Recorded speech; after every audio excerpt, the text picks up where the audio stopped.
ಅಂಗಡಿ ತರ್ತೀರಾ? ರಜೆ ಕೊಟ್ರೆ ಇದೆ ಫ್ರೆಂಡ್ಸ್, ನಮಗೆ ರಜೆ ಕೊಡ್ಲೇಬಾರ್ದು. ಕಾವಲಿಗೆ ಹಾಕ್ಬೇಕು ಫ್ರೆಂಡ್ಸ್. ಅಯ್ಯೋ, ಅದರಿಂದ ನಮಗೆ ಕಳ್ಕೊಳ್ಳುವಂಥದ್ದು ಏನಿಲ್ಲ ಅಲ್ವಾ?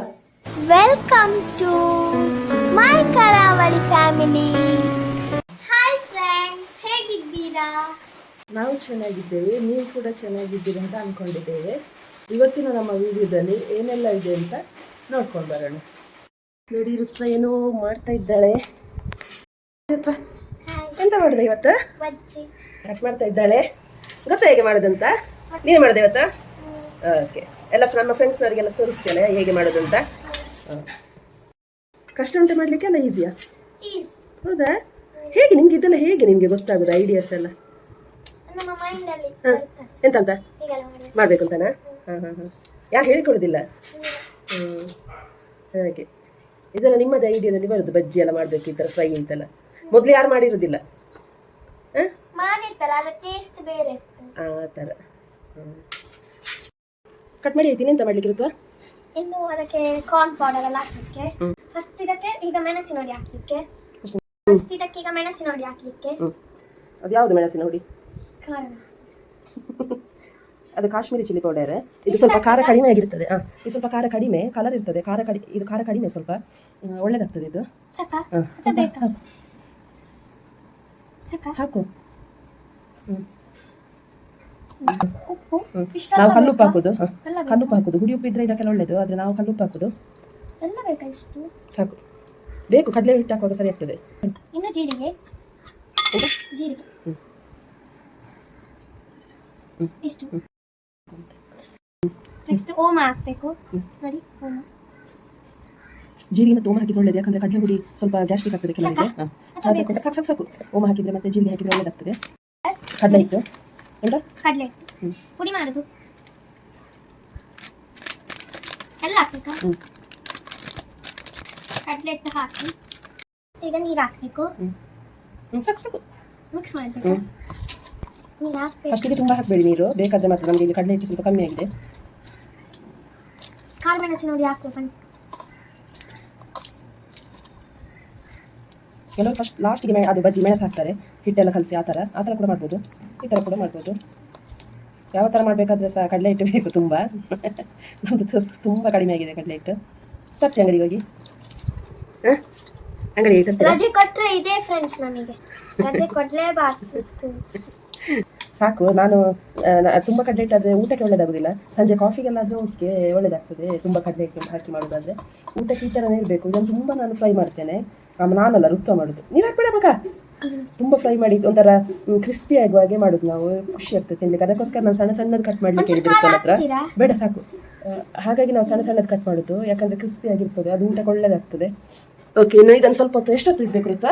ಒಂದು 15-20 ಮಿನಿಟ್ಸ್. ಒಂದು ನಿಮಗೆ ಟೈಮ್ ಇದ್ರೆ ಒಂದು 1/2 ಅವರ್ ಹಾಗೆ ಇಟ್ಟುಬೇಡಿ ಅದನ್ನು. ಆಮೇಲೆ ಫ್ರೈ ಮಾಡಿದರೆ ಆಯಿತು, ಒಳ್ಳೇದಾಗ್ತದೆ. ಆಗ ಎಲ್ಲ ಮಸಾಲೆ ಎಲ್ಲ ಮಸಾಲೆ ಎಲ್ಲ ಅದಕ್ಕೆ ಇಟ್ಕೊಳ್ತದೆ. ನಾನೇ ಹೇಳ್ತಾ ಇದ್ದೇನೆ ಎಲ್ಲ ಸಹ, ನೀನೆಂತ ಹೇಳ್ತಾ ಇಲ್ಲ. ಎಣ್ಣೆ ಇಟ್ಟಿದ್ದೇವೆ, ಈಗ ಬಜ್ಜಿ ಹಾಕುವ. ರಟ್ಟದಿಲ್ಲ ಫ್ರೆಂಡ್ಸ್, ಮೆಲ್ಲ ಹಾಕ್ಬೇಕಲ್ಲ. ನನಗೆ ಹೆದ್ರಿಕೆ ಆಗ್ತದೆ ರಟ್ಟು. ನಾನು ಮಾತ್ರ ಹೇಳ್ಕೊಡ್ತೀನಿ.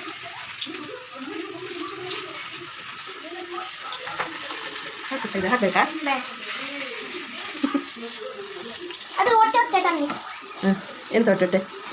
ಇದು ಸೌಟು. ಬೇಗ ತನ್ನಿ, ಅದು ಬಿಡಲಾಗಿ ಹೋಯ್ತು. ನೋಡಿ ನೋಡಿ, ಈ ತರ ಹೊಟ್ಟೆ ಸೌಟ್ ತಗೊಳ್ಬೇಕು. ಸೌಟ್ ಅಂತ ತೋರಿಸು. ಸೌಟ್ ತಗೊಳ್ಬೇಕು ಹೊಟ್ಟೆ. ಮತ್ತೆ ಹೀಗೆ ಮಾಡಬೇಕು.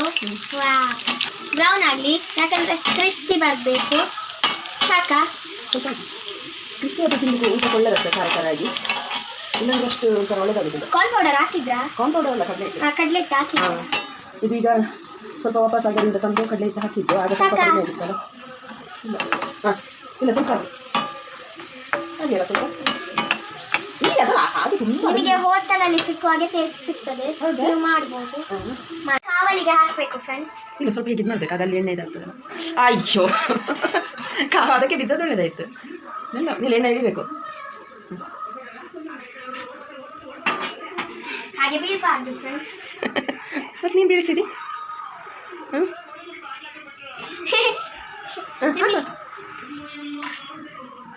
ನೋಡಿ ಬಜ್ಜಿ ರೆಡಿ. ನೋಡಿ ಟೇಸ್ಟ್ ಮಾಡುವ. ನೋಡಿ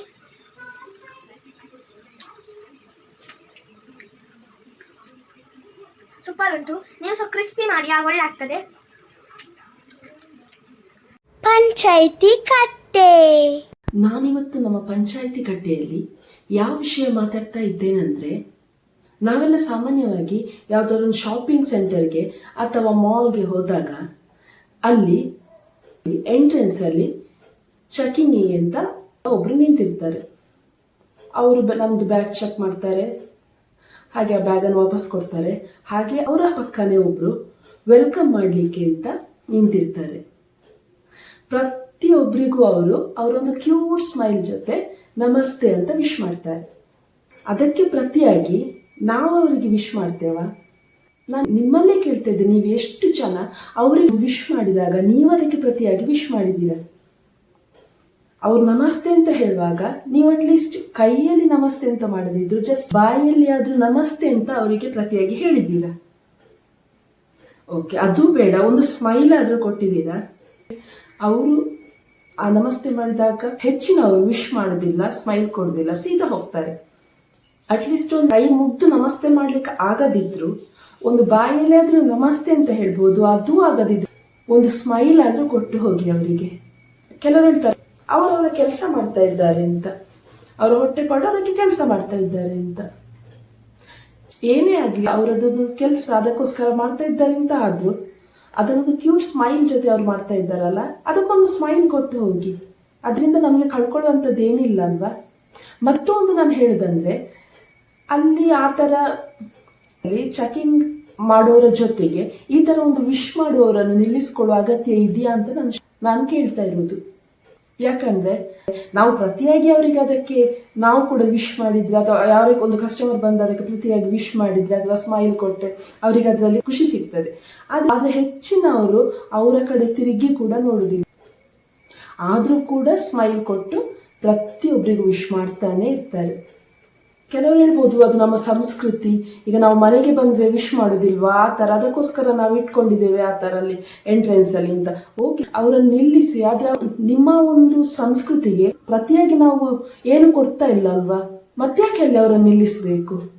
ನೀವು ಪ್ರತಿಯಾಗಿ ಅವರಿಗೆ ಒಂದು ಸ್ಮೈಲ್ ಕೂಡ ಕೊಡದಿದ್ರೆ ತುಂಬಾ ಮುಜುಗರಕ್ಕೆ ಒಳಗಾಗ್ತಾರೆ. ಸೊ ನಾನು ಏನ್ ಹೇಳುದಂದ್ರೆ, ಅವರ ಒಂದು ಆ ಸ್ಮೈಲಿಗೆ ಪ್ರತಿಯಾಗಿ ಒಂದು ಜಸ್ಟ್ ಸ್ಮೈಲ್ ಆದ್ರೂ ಕೊಟ್ಟು ಹೋಗುವ. ನನ್ನ ಈ ಮಾತಲ್ಲಿ ಏನಾದ್ರೂ ತಪ್ಪು ಇದೆ ಅಂತ ನಿಮ್ಗೆ ಅನಿಸಿದ್ರೆ ಪ್ಲೀಸ್ ಕಮೆಂಟ್ ಮೂಲಕ ತಿಳಿಸಿ. ನನ್ನ ಈ ಮಾತು ಇಷ್ಟ ಆದ್ರೆ ಪ್ಲೀಸ್ ಲೈಕ್ ಮಾಡಿ. Thank you.